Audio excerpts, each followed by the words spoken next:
Hello दोस्तों, study point पे आप सबका स्वागत है। दोस्तों, आज हम एक कॉन्स्टिट्यूशन का वीडियो देखने वाले हैं जिसमें हम लोग भारत के संविधान की प्रस्तावना और उद्देशिका को हम लोग पढ़ेंगे। दोस्तों, अगर संविधान की प्रस्तावना और उद्देशिका की बात करें तो जवाहरलाल नेहरू द्वारा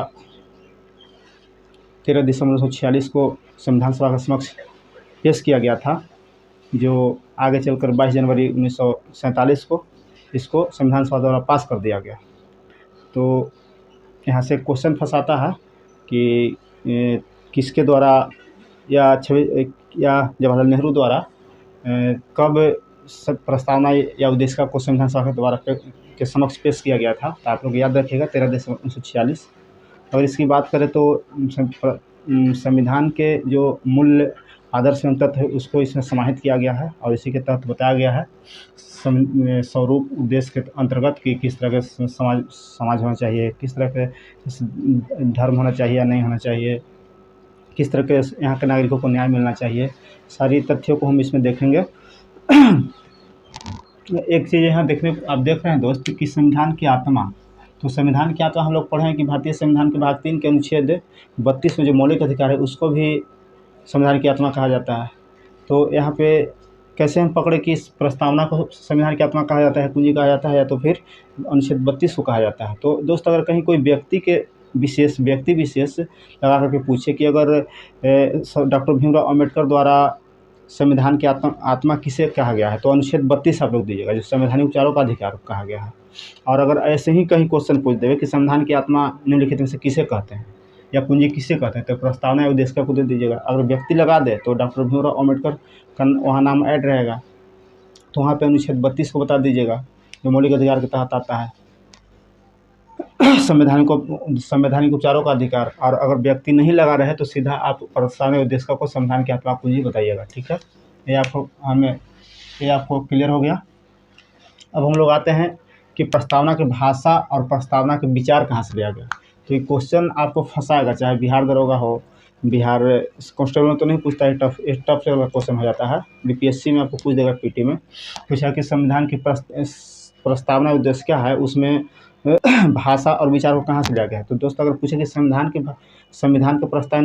प्रस्तावना या उद्देश्य की अगर विचार पूछे तो अमेरिका से बताइएगा, यूएसए अमेरिका, और बहुत से यहाँ से प्रावधान लिया गया है। विचार अगर पूछ दे कि प्रस्तावना के विचार किस देश से लिया गया है, तो आप अमेरिका बताइएगा। अगर भाषा की बात करें कि प्रस्तावना की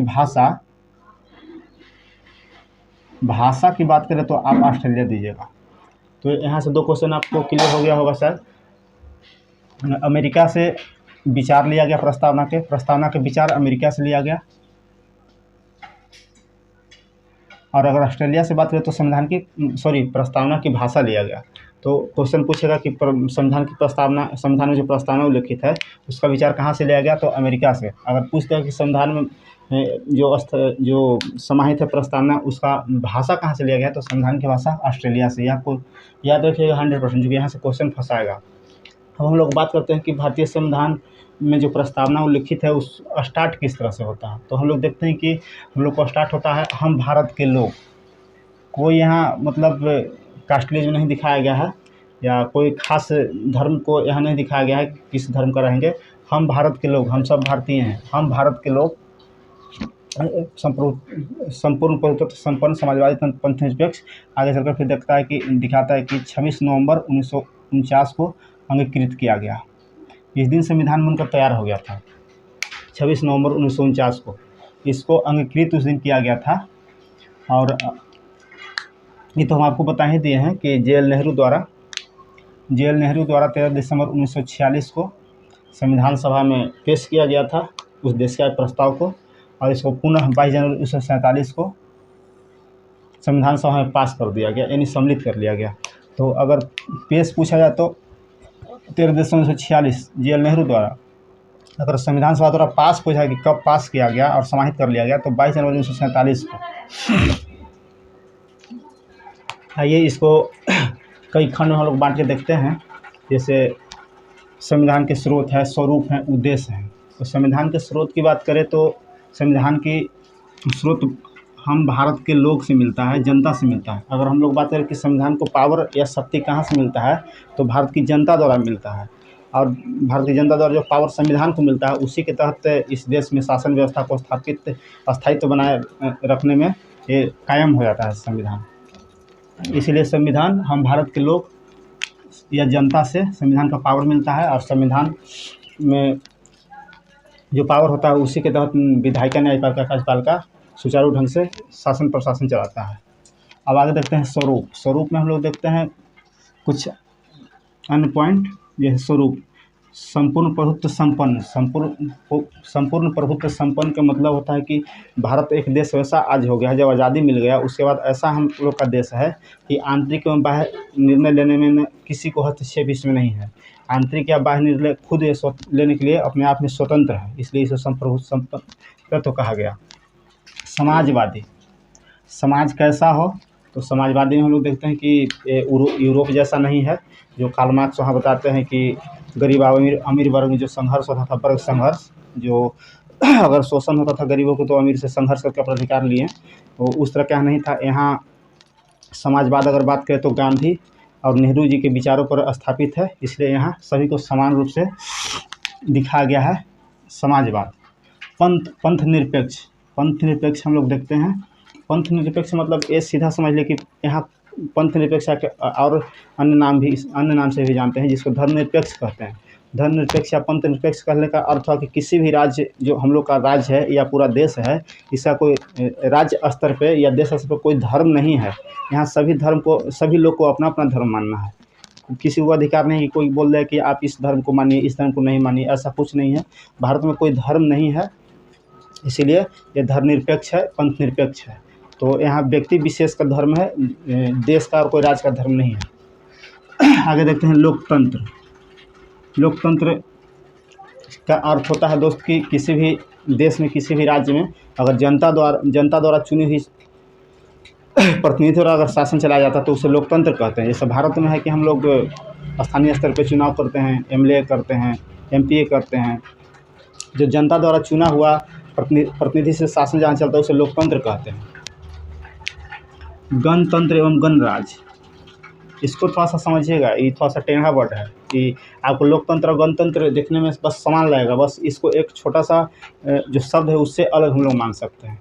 तो हम लोग लोकतंत्र में देखें कि लोगों द्वारा एक निर्वाचित प्रतिनिधि द्वारा शासन चलाया जाता है, और यहाँ पे गणतंत्र में हम लोग देखते हैं कि जो हम लोग मतदान करके निर्वाचन द्वारा जो निर्वाचित प्रतिनिधि होते हैं जनता के, वो बस उनका पद वंशानुगत नहीं होना चाहिए। वो एक जनता द्वारा चुनी हुई प्रतिनिधि द्वारा शासन चलाने वाले पद होना चाहिए, पद वंशानुगत नहीं होगा। तो बस इसमें याद रखिएगा कि जो राजा होंगे, जो शासक होंगे, या जो प्रधानमंत्री होंगे, जो राष्ट्रपति होंगे, वो पद वंशानुगत नहीं होगा, वो जनता द्वारा चुना जाएगा, जनता द्वारा चुने प्रतिनिधि द्वारा चुना जाएगा। तो आप लोकतंत्र और गणतंत्र में समझ चुके हैं क्या अंतर है। अब आगे देखते हैं उद्देश्य में हम लोग देखेंगे न्याय, समता, व्यक्ति की गरिमा, राष्ट्र की एकता एवं अखंडता, बंधुत्व। इसमें हम लोग देखते हैं न्याय। तो हम लोग के जो संविधान में प्रस्तावना वर्णित है उसमें 3 तरह के न्याय की चर्चा की गई है, और यहाँ से क्वेश्चन आपको फंसाएगा, यहीं से क्वेश्चन क्रिएट करता है।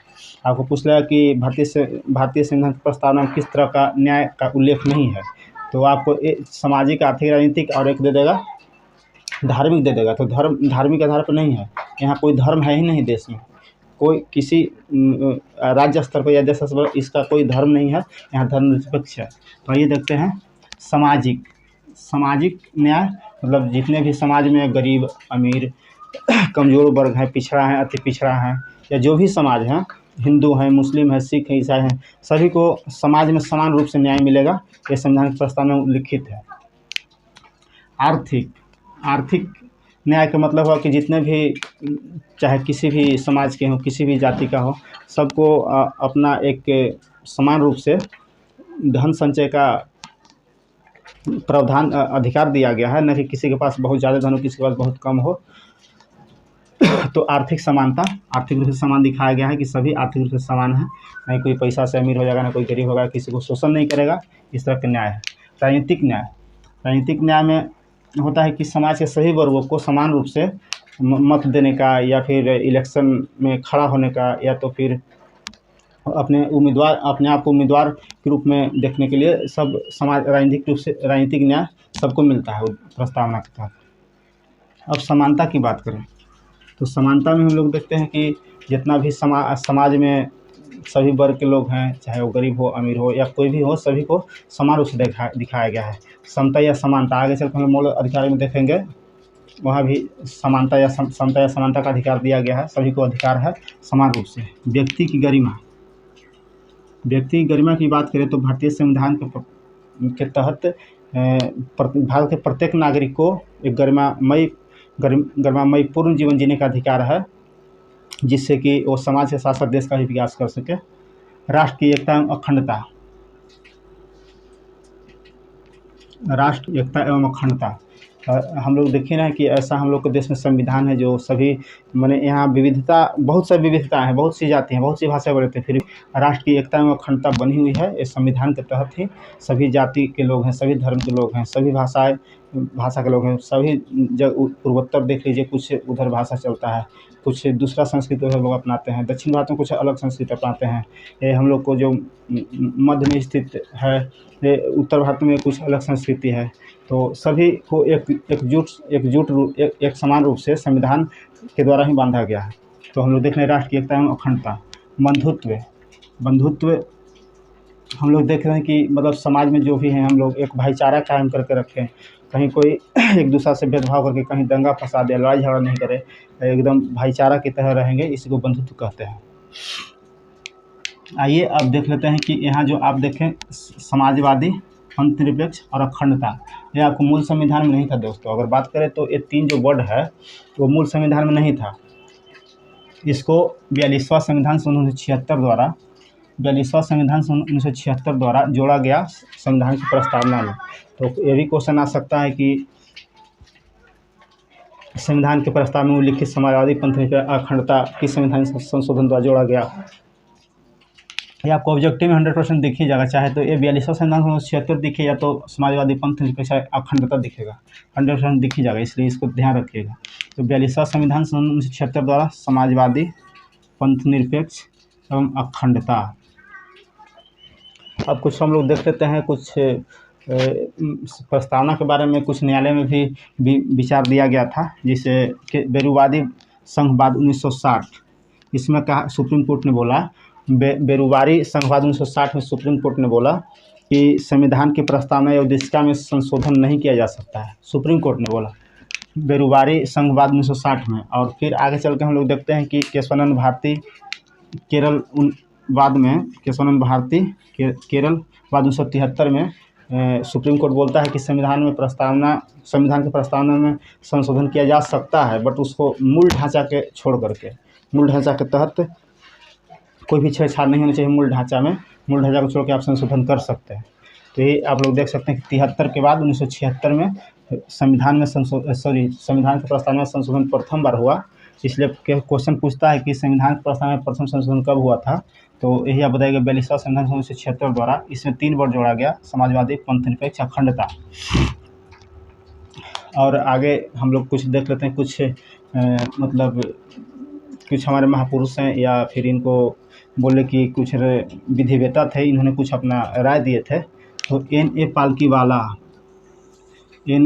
वाला परिचय पत्र दिखा रहे हैं। N.A. पालकी वाला परिचय पत्र दिखा रहे हैं कि प्रस्तावना और देश का संविधान का परिचय पत्र है। N.A. पालकी वाला इन्होंने कहा कि संविधान में उल्लिखित जो प्रस्तावना उद्देशिका है वो संविधान का परिचय पत्र है। तो संविधान का परिचय पत्र N.A. पालकी वाला प्रस्तावना उद्देशिका को बताए हैं। आगे एक थे अल्लादी कृष्ण अय्यर, इन्होंने बताया कि दीर्घकालीन सपनों का विचार है। ये संविधान में उल्लिखित जो प्रस्तावना है वो बहुत लंबा समय के लिए एक बहुत अच्छा सपना है। तो दीर्घकालीन सपनों का विचार है, दीर्घकालीन सपनों का एक अच्छा विचार है कि आगे चलकर किस तरह के समाज होगा, किस तरह का देश होगा, उस तरह के संविधान में उल्लिखित जो प्रस्तावना है वो दर्शाता है। तो परिचय पत्र, संविधान के प्रस्तावना को परिचय पत्र किसने कहे? N.A. पालकी वाला संविधान के प्रस्तावना को परिचय पत्र बोले। अल्लादी कृष्ण अय्यर ने दीर्घकालीन सपनों का विचार प्रस्तावना को बोले। तो आइए एक बार फिर से दोहरा लेते हैं। प्रस्तावना उद्देशिका का प्रस्तावना या उद्देश्य का संविधान में वर्णित है, जिसको संविधान की आत्मा एवं कुंजी कहा जाता है। अगर व्यक्ति के नाम ले तो वहाँ पे संविधान की आत्मा एवं कुंजी को कुंजी के अगर बात पूछे कि भारतीय संविधान में आत्मा या कुंजी किसे कहा जाता है, तो अनुच्छेद 42 को डॉक्टर भीमराव अम्बेडकर ने अनुच्छेद 32 को डॉक्टर भीमराव अम्बेडकर ने बताए थे। अगर वही पूछे बिना व्यक्ति के नाम लिए हुए तो प्रस्तावना को संविधान की आत्मा या कुंजी कहा जाता है। संविधान के विचार संविधान की प्रस्तावना में का विचार संविधान में उल्लिखित प्रस्तावना का विचार अमेरिका से लिया गया है, भाषा ऑस्ट्रेलिया से लिया गया है।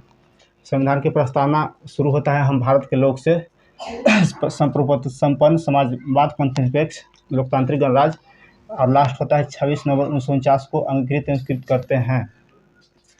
इसलिए अंगीकृत या स्वीकृत किया गया था संविधान को 26 नवंबर 1949 को। जवाहरलाल नेहरू द्वारा 13 दिसंबर 1946 को उद्देश्य प्रस्ताव पेश किया गया था और 22 जनवरी 1947 को उद्देश्य प्रस्ताव पास हो गया और संविधान में ऐड हो गया। 42वां संविधान संशोधन के बाद 1976 के बाद 3 वर्ड जोड़े गए थे, समाजवादी, पंथनिरपेक्ष, अखंडता। ये मूल संविधान में आपको नहीं मिलेगा। विरुवादी संघवाद 1960 में सुप्रीम कोर्ट ने कहा कि संविधान की प्रस्तावना में कोई संशोधन नहीं हो सकता है, बट उसे कुछ दिन बाद 13 साल बाद केशवानंद भारती बात केरल में कहा 1973 में। केशवानंद भारती बात केरल 1973 में बोला गया कि संविधान के प्रस्तावना में संशोधन हो सकता है, बट उसका मूल ढांचा में संशोधन नहीं कर सकते हैं, जिसके फलस्वरूप संविधान 1976 हुआ, जिसमें समाजवादी, पंथनिरपेक्ष, अखंडता जोड़ा गया। संविधान के स्रोत की बात करें तो हम भारत के लोग से संविधान को पावर मिलता है। इसे स्वरूप की बात करें तो संपूर्ण प्रभुत्व संपन्न समाजवाद पंथनिरपेक्ष लोकतंत्रात्मक गणराज्य। उद्देश्य में बात करें तो न्याय 3 तरह के दिया गया है प्रस्तावना में: सामाजिक न्याय, आर्थिक न्याय, राजनीतिक न्याय, समता, व्यक्ति की गरिमा, राष्ट्र की एकता एवं अखंडता, बंधुता। ये नेपाल के ने प्रस्तावना को संविधान का परिचय पत्र बोले और आलादी कृष्ण अय्यर ने दीर्घकालीन सपनों का विचार प्रस्तावना के बारे में बोले। तो दोस्तों उम्मीद करते हैं कि आप लोग को अच्छे से समझ में आ गया होगा। अगर वीडियो अच्छा लगे तो लाइक, सब्सक्राइब और शेयर करना ना भूलें। ज़रूर शेयर कीजिएगा। धन्यवाद। Thank you.